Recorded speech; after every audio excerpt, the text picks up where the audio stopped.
ฮัลโหลสบายดีทุกคนมื้อนี้แม่บ้านจะมาบอกวิธีเฮ็ดเครือหมอน้อยหรือว่าหญ้าหมอน้อย กินเอง อันนี้ค่อยได้ใบสดๆจากเขาจะเอามาให้ ที่จริงอยู่อเมริกานะมันจะหากินยากพี่น้องเอ๋ยก่อนอื่นเฮาก็จะเอามาบดจะใส่น้ำประมาณ600 ml นี่แหละเพราะว่ามันก็ขึ้นอยู่กับว่าหมอน้อยเฮามันน้อยหรือมันหลายเนาะ มันจะออกอยู่อากาศร้อนพี่น้องบางทีก็อยู่ฟลอริดาหรือว่าอันนี้ค่อยได้มาจากแวนคูเวอร์อยู่ใกล้บ้านเขานี่แหละหลังจากที่ว่าเฮาปั่นแล้วเรียบร้อยค่อยก็จะมาตองหรือว่ามากรองเอาแต่น้ำของเพิ่นนะ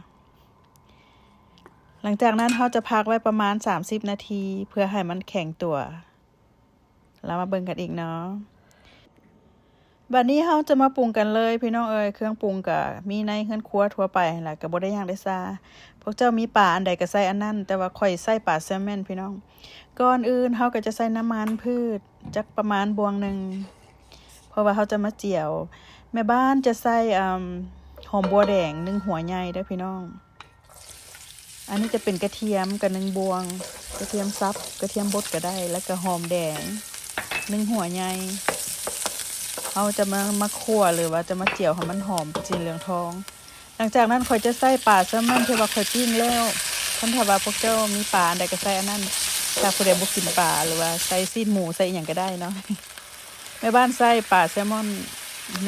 นึ่งอันนี่แหละแล้วก็จะใส่เครื่องปรุงก็จะมีเกลือเป้งนัวน้ำปลาแดกหมักเพชรน้ำธรรมดาเท่านั้นแหละบ่ได้ยากได้ซา แล้วเขาก็จะให้ทำมันฟดให้มันสุกหน่อยนึงหลังจากนั้นก็จะปิดไฟไว้กระซีมเอาหั่นแหละแม่นเผ็ดแม่นเกลือแล้วขั้นตอนต่อมาอันนี้ก็ถือว่า30นาทีผ่านไปก็มันก็จะแข็งดีหั่นล่ะคือว่าเนาะบ้านข่อยก็หนาวได้ยามนี้ก็หนาวอีหลีอ่อเขาก็จะมาตัดเป็นเปียงน้อยเปียงใหญ่ก็แล้วแต่เด้อแล้วแต่มักเด้อเขาก็จะมาตัดแบบนี้หมอน้อยหรือว่าใบหมอน้อยนี่มันเป็นยาเย็นได้พี่น้องเป็นยาดีหลายเข้าไปเสิร์ชเบิ่ง Google เบิ่งเด้อหลังจากนั้นเฮาก็จะมาใส่หอมป้อมมีหอมป้อมหอมบัวมีอันใดก็ใส่อันนั้นเฮาก็แล้วต่อมาเฮาก็จะมาฮวดหน้าหรือว่าราดหน้าเพิ่นด้วยน้ำปรุงรสน้ำซอสที่ว่าเฮาปรุงหั่นนะก็ถือว่าแล้วได้บ่ได้ยากได้ซาพี่น้องเอ้ยลองเอาสูตรของแม่บ้านนี่ไปเฮ็ดกินเบิ่งเด้อค่ะเพราะว่าแซ่บเฮาใส่ใบยานางก็ได้พี่น้องไปก่อนเด้อ